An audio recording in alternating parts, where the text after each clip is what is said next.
താരങ്ങൾ ഓരോരുത്തരും കോടികൾ പൊടിപിടിച്ചു വാങ്ങുന്ന കാറുകളുടെ വിശേഷം വലിയ നീളത്തിൽ പലപ്പോഴും വാർത്തയാവാറുണ്ട്. ഒരു സിനിമ വിജയിച്ചാൽ പോലും പലർക്കും നിർമ്മാതാക്കൾ സമ്മാനിക്കുക വിലയേറിയ കാറുകൾ എന്ന സ്ഥിതിവിശേഷമുണ്ട് മലയാളത്തിൽ. ഇവർക്കിടയിൽ വ്യത്യസ്തനാവുകയാണ് നടൻ ജഗദീഷ്. കഴിഞ്ഞ ദിവസം ഇദ്ദേഹം യാത്ര ചെയ്ത കാറിന്റെ പ്രത്യേകത സമൂഹ മാധ്യമങ്ങൾ കണ്ടെത്താൻ അധികം താമസിച്ചില്ല. തിരുവനന്തപുരം നഗരത്തിൽ നടന്ന നടൻ ബൈജു സന്തോഷിന്റെ മകളുടെ വിവാഹത്തിൽ ജഗദീഷ് പങ്കെടുത്തിരുന്നു. വന്നിറങ്ങിയപ്പോൾ തന്നെ ചുറ്റും കൂടിയ ബൗൺസർമാർ ജഗദീഷിനെ വിവാഹവേദിയിലേക്ക് ആനയിച്ചു. തീർത്തും ലളിതമായ ഒരു കാറിലാണ് ജഗദീഷിന്റെ യാത്ര. കഴിഞ്ഞ കുറച്ചു വർഷങ്ങളായി ജഗദീഷ് തികച്ചും സീരിയസ് ആയ വേഷങ്ങളിലേക്ക് ചുവടുമാറ്റിയിരുന്നു. നെഗറ്റീവ് റോളുകളും കൈകാര്യം ചെയ്തു.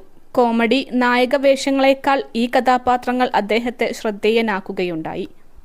+2 ഡിഗ്രി കഴിഞ്ഞവർക്ക് world's first AR VR class റൂമിലൂടെ സ്മാർട്ട് ഫോൺ എഞ്ചിനീയർ ആവാം. കൂടുതൽ അറിയാൻ വിളിക്കൂ ബ്രിഡ്കോ ആൻഡ് ബ്രിഡ്കോ.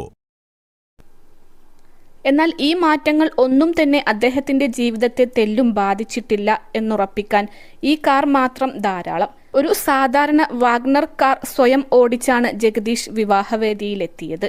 ജഗദീഷിന്റെ കാറിന് വേറെയുമുണ്ട് പ്രത്യേകത. ഇതൊരു പുതിയ വാഹനം പോലുമല്ല. ഏറ്റവും കുറഞ്ഞത് 10 വർഷങ്ങളുടെ പഴക്കമുണ്ട് ഈ കാറിന്. എന്നാൽ ഇന്നും പുത്തൻ പോലെ ഈ വാഹനം അദ്ദേഹം സൂക്ഷിച്ചിട്ടുണ്ട്.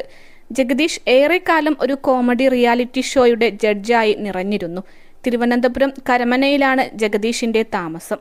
ഈ വർഷത്തെ ആദ്യ സൂപ്പർ ഹിറ്റ് ചിത്രം എബ്രഹാം ഓസ്ലറിൽ ജഗദീഷ് അവതരിപ്പിച്ച ഫോറൻസിക് സർജന്റെ നെഗറ്റീവ് വേഷം ശ്രദ്ധേയമായിരുന്നു.